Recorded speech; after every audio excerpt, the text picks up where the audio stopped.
Football's back, though. We are back in the studio, and college football is absolutely hilarious, and that's what I wanted to talk to you about because right now, as I said at the top, the basketball blue bloods are good, Tate. Really good. Really good. Yeah.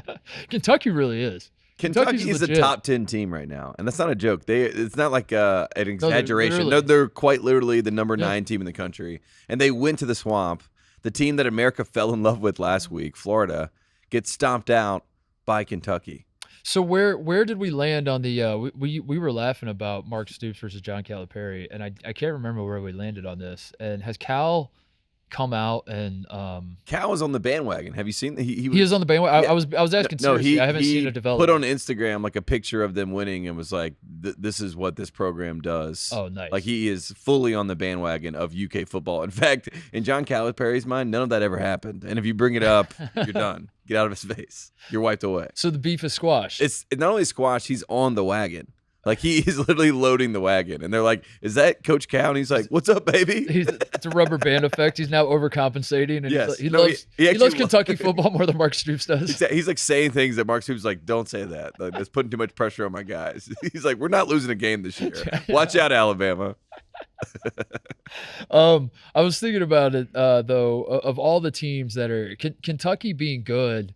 And I watched most of that game when they were beating Florida, and it was not a fluke. It was like they tried to. There were a few times there where they tried to give the game away, and I was like, "Oh damn, they're good." Because my brain is conditioned for Kentucky football has to play perfectly to go into an environment like the Swamp and pull off an upset like that.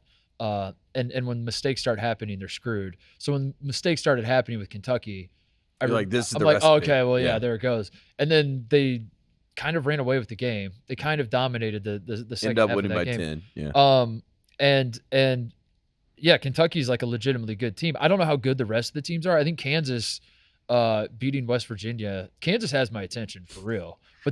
But we joked that we always knew so much about Kansas football. Yeah. Even if you don't want to know it, it's in your face. You always know about Kansas and this football. year is another great example of that. Kansas finding their way into the zeitgeist. But North Carolina beats App State on the road. Yeah, true road game. 40,000 people. Who did you guys beat this past weekend? Georgia Southern. Okay, that was a close one, wasn't it? It's a tough game, tough team. Road game, true road game. Was it really? True road game at Georgia Southern. What is Mac Brown doing? We're playing real hard-nosed football because we're trying to win a title. You played at App State and then at Georgia Southern? 2 true road games with a rookie quarterback who now leads the nation in touchdowns and in yards. And some people are saying, well, they played 3 games. And you're right. So if my father was on the show, he would make the argument that Carolina deserves the number 1. They should be a top 5 team. They should be number 1 because they're 3-0 and have 2 true. Graham Couch is Graham Couch waving his fist in the air. He's like, "How is Carolina not a top 10 team?"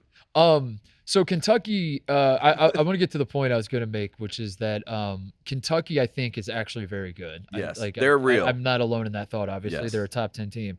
But when Kansas beat West Virginia, I thought it was kind of funny. I'm not saying Kansas isn't good. There's obviously some going on. Lance Leopold has something cooking there. Like, I mean, the stats that everyone's throwing out that Kansas hasn't won a game, and I don't know. It's the stats. They're 0 and God knows how many games and whatever. And they were down 14-0 early. Yeah, like and then they just started scoring. They're now 2-0.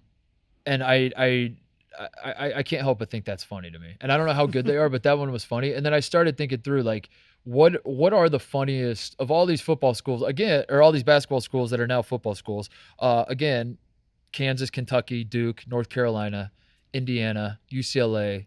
I think Syracuse and Maryland are also undefeated football right now. Yeah. Which one of those to you is the funny? Because Kentucky, I'm like, they're in the SEC. That's not really – it's kind of funny because they're the one basketball school in the SEC, but – at the same time, what my eyes are seeing. It's not a joke. It's not really a joke. They're like actually very good, and they've been. Mark Stoops has built a great program there. I don't think North Carolina is that funny either. When North Carolina is good at football, I'm not really like shocked by it. Yeah, well, we have all the recruiting classes to boot, but they just don't produce. You know what I mean? Our defense on paper is like top 10 defense in the country. I think they're ranked 181st or something right now. So.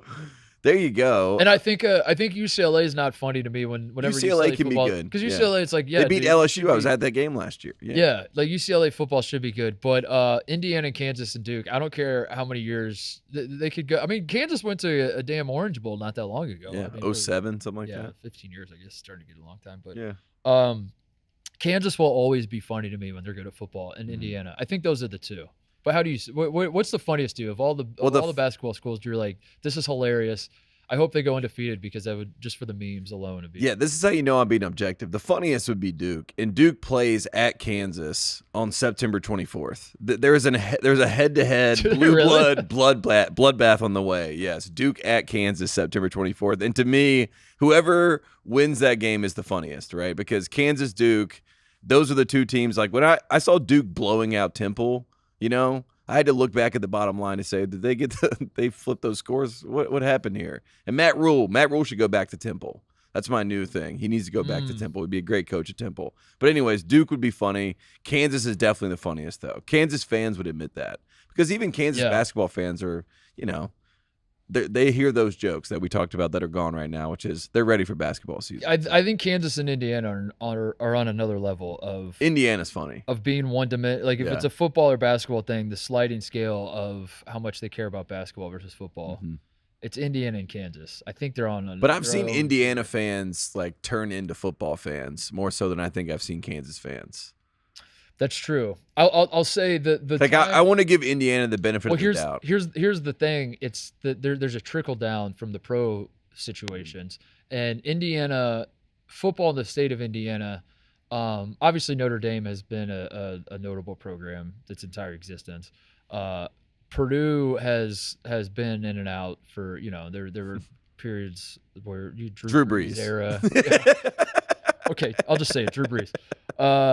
Bob Greasy went there. Yeah. No, you got some hitters. You got some good players. Kyle Orton almost won a Heisman in 2004 and then fumbled against Wisconsin, and Wisconsin scooped and scored and ran it right up me and my father, who were in the end zone. Mike Allstott, right? Mike Allstott, yeah. He went to Purdue. Purdue's been good, but like as a state, Indiana hasn't really cared about football until Peyton Manning, and then the Colts started to become relevant, and then there was a trickle down where like high school football got better. Indiana football for a half second didn't get better, but like people cared in a way they never cared. They were back in the conversation. Yeah. And they, I don't know if they had some moments. I don't know if it really matters because like at the end, if you look up the team records at the end of the year, you probably don't notice much of an uptick. But a couple years ago, they thought that was really it to me. Was a couple years ago during the COVID year. Yeah, Carolina and Indiana came into the year and they were like, we're top 15 programs. When IU thought that they belonged in the Big Ten championship game because they lost to Ohio State, but then Ohio State had to cancel some games because of COVID. Oh, yeah. Do you remember that? And then IU fans were arguing. And then coming to the next season, they had a bunch of hype. Like they were preseason ranked, and then it all went down. That was last year. I think it doomed the Indiana football arc when you lose to a team and then like Ohio State was undefeated the entire season, beat Indiana in head-to-head, and then Indiana fans thought that they deserved to be in the big. That was such a loser mentality. I think it's doomed their program. But my point was like they're based on the Colts, the interest around like the Indiana. I feel like the IU fans will pivot to football when like the Colts are good because they'll watch the Colts on Sunday and they're like, damn, why can't we have this? This would be sick if our college team was this good. And then they start caring more. And I wonder if the same thing happens because of the Chiefs, Like if maybe like Kansas. Like slowly over time, Patrick Mahomes gets people. Is slowly going to get people to care more. I don't know. But they're both, that's 1A and 1B is Indiana and Kansas. The fact that I want them both to go undefeated every football season because it's hilarious. Right now, Kansas is first in the Big 12. And just saying that is funny. So I think at the end of the day, that's our choice. The funniest blue blood is by far Kansas. It's Kansas? Yeah. I think the Jayhawk on the helmet also is funny. It just looks wrong, right? It doesn't look right when they're out there playing football. I mean, I think the Jayhawk looks the logo, Kansas' logo is just objectively funny. It's just a cartoon bird, obviously. Yeah. Very Looney Tunes. It's a Looney Tunes bird. But there's something romantic about it. In Allen Fieldhouse, you see it in Allen Fieldhouse, and you're like, wow. It looks goofy, but it like plays here because it just looks old timey. in a historic venue like that, and it all comes together and ties in. You see it on the side of a football helmet. It's just funny. It's just, there's no other way to describe it but funny. It looks like a chicken house or something that is sponsoring like a local rec football team.